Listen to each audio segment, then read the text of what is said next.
Hi అండి అందరికీ. Time 4:30 అయింది అండి. మేము చర్చికి వెళ్దాము. కాసేపు అలా అలా కూర్చుంటే టైం అయిపోద్ది. 7:30కండి ప్రేయరు. సాయంత్రం పూట ఉదయం కుదరక వెళ్ళలేదండి. అందుకని పురుగుల బజ్జీలు చాలామంది జనం ఉన్నారు, తెచ్చుకుందామని చెప్పి కొనుక్కొని బయలుదేరాము. చర్చికి వెళ్ళాము, కూర్చున్నాము. ఇంకా 7:30 టైం ఉంది కదా అని చెప్పి మా ఆయనకి తెలిసిన ఆయన, అంటే మా ఇల్లు కట్టిన మేస్త్రి అండి. వాళ్ళు ఇప్పుడు ఒక ఫ్లాట్కి కాపలాగా ఉంటున్నారు. వాళ్ళ దగ్గరేనో వెళ్ళొద్దామని చెప్పి ఇంకా అవి మేము తినకుండా వాళ్ళకి తీసుకెళ్దామని బయలుదేరామండి వాళ్ళ దగ్గరికి. అయితే వీళ్ళు సత్తెనపల్లిలో మా ఇల్లు కట్టిన వాళ్ళండి. ఒకసారి చర్చికి వచ్చినప్పుడు కనపడి తీసుకెళ్ళారు. ఇంక అప్పటి నుంచి ఇప్పుడు కాదండి, 2-3 ఏళ్ళ నుంచి మేము వాళ్ళ ఇంటికి వెళ్తూనే ఉంటాం. ఇదిగోండి ఈ ఫ్లాట్లన్నిటికీ కాపలా అండి. మా ఆయన బాగా పరిచయం వీళ్ళ ఆయన. ఇదిగో ఏదన్నా ఒట్టి చేతులతో మాత్రం వెళ్ళమండి వీళ్ళ కాడికి. ఏదో ఒకటి తీసుకొని వెళ్తాం. ఎటొచ్చి పునుగులు బజ్జీలు అవి కొన్నాం కదా, ఇక మాకు తినబుద్ధి కాల, వాళ్ళకే ఇద్దాంలే, ఇటొచ్చి ఒట్టి చేతులతో ఎందుకు అనుకొని ఇంకే వెళ్ళాం. వాళ్ళు అదంతా క్లీన్ చేస్తున్నారు ఫ్లాట్లన్నీ. ఇంకా అప్పుడు నన్ను చూసి గబగబా పలుగు అక్కడ పడేసి వచ్చిందండి. ఇంకా ఇంట్లో పెట్టేసి చైర్లు కూడా లేవండి వాళ్ళకి పాపం. అదిగోండి పూరి గుడిసె.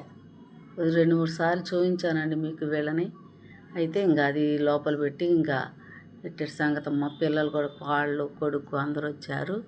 కోళ్ళు అక్కడ ఉన్నారు పిల్లలు. అంటే అట్లాగా అంటే వస్తారమ్మ ఇప్పుడు ఉంటమ్మ, పోయి కుర్చీ ఉంది తీసుకొస్తానని తీసుకొచ్చింది.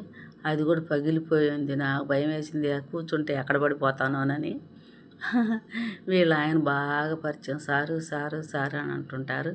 పోనీలే పాపం అని చెప్పి అప్పుడప్పుడు అరటిపళ్ళు ఏంది బిర్యానీ కానీ ఏదన్నా మిగిలితే తీసుకెళ్ళి ఇస్తూ ఉంటామండి.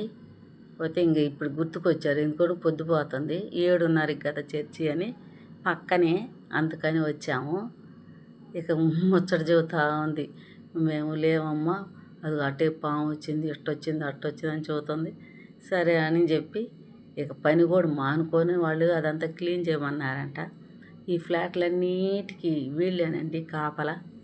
వాళ్ళకి ఇంకా డబ్బులు ఇస్తారు. అదొకటి పూరిపాక వేయించారు కాపలాగా. పోయి చైర్ తీసుకొస్తానని వెళ్ళింది. వీళ్ళ ఆయన బాగా మా ఆయనకి చాలా చాలా బాగా ఫ్రెండ్స్గా అయ్యారు. ఎందుకంటే సార్ సార్ సార్ అని ఇల్లు చాలా బాగా కట్టించారు. ఇప్పుడు కట్టిలేక ముసలోళ్ళం అయిపోయాంగా, ఇంకా పోలేములేమ్మ. కొడుకు అప్పచెప్పాను.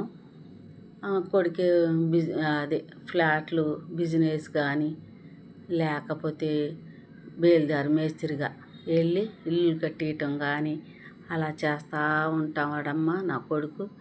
నాకు మోకాళ్ళ నొప్పులు వచ్చి ఇంకా పోలేకపోయాము అని చెప్పుకొస్తూ ఉంటారు ఎప్పుడు. అదిగోండి ఆ చైర్లు పగిలిపోయాయి, అవతలది కూడా పగిలే ఉంది.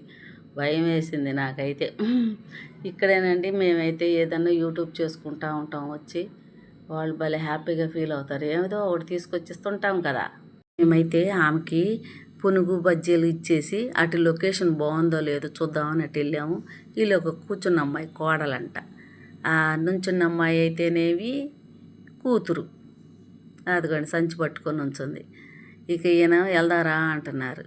సరేలే కొంచెంసేపు రెండు అంకులు కూర్చుందురా అంటుంది ఆ అమ్మాయి. సరేలే అని చెప్పి నాకు చైర్ వేస్తే కూర్చున్నా. ఏందమ్మ పొయ్యి కాడ కూర్చున్నావు అంటే నీళ్ళు కాయాలా ఆంటీ అంది. అవునా అని చెప్పానన్న. సరే పాపం వీళ్ళ నాన్న బాగానే బేల్దారి మేస్త్రిగా సంపాదించాడు. మరి ఎందుకనో వీళ్ళు పేదవాళ్ళలాగే ఉండిపోయారు. ఈ ఫ్లాట్లన్నిటికండి చుట్టూ ప్రహరీ గోడ లోపలే వీళ్ళు ఉండేది. ఏం భయం ఉండదంట. ఇంక ఇది కాపలాగా ఉంటున్నారు. మరి ఎంత ఇస్తారంటే ఎంతో కొంతలేమ్మ అంటున్నారు. అదిగో ఆయనే కూర్చోండమ్మా అంటున్నారు. అది మాట్లాడుతున్నారు. ఇదిగో ఇటు పక్కన ఉన్నారు చూడండి లుంగి కట్టుకొని ఆయన. బాగా మోకాలు నొప్పులు వచ్చి గాడికి పోవట్లేదమ్మా అది ఇది అని చెప్తున్నాడు. సరేలే అని చెప్పి ఇంక మంట పెట్టారుగా బాగా నీళ్ళకి, ఇంకా అది తీసాను అన్నమాట. పిల్లలైతే హాయ్ అని చెబుతున్నారు. అదిగోండి ఆయనే.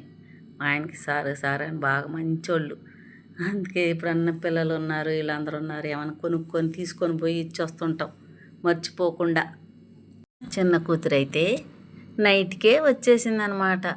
తెల్లారే నా మనవరాలు స్కూటీ ఎక్కించి తిప్పమని ఒకటే గోల.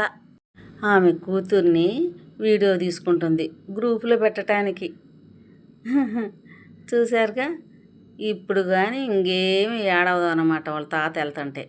ఒక్కసారి అటు ఇటు ఎక్కించుకొని తిప్పాలి, అప్పుడు కానీ ఇంక బాయ్ చెప్పదు. అదిగోండి ఇప్పుడు బాయ్ చెప్తుంది. ఇంతకుముందు అయితే నన్ను ఎక్కించుకోమని తిప్పమ్మని ఏడుస్తూ ఉంది. ఇప్పుడు మెలకుండా బాయ్ చెప్తుంది. చూసారా. మొత్తానికి వెళ్ళిపోయాడు. చూస్తూ ఉంది బిత్తర చూపులు చూస్తూ. లో విక్ విక్కు అంటూ కూర్చుంది. టిఫిన్ పెట్టించుకుంది అంతే. 2 ఇడ్లీ తినింది. సరేలే అట్లా ఉంది ఏందని చెప్పి బయటకు తీసుకొచ్చాను. వాళ్ళ తాతయ్య తిప్పాడు, వెళ్ళిపోయారు కదా. తర్వాత అక్కడ పిల్లల్ని ఇద్దరిని చూసింది. ఇక అసలు అక్కడికి వెళ్ళి చూడండి ఎంత కేరింతలు కొడుతుందో. ఆనందం. పిల్లలకి భలే ఆనందంగా ఉంటారు.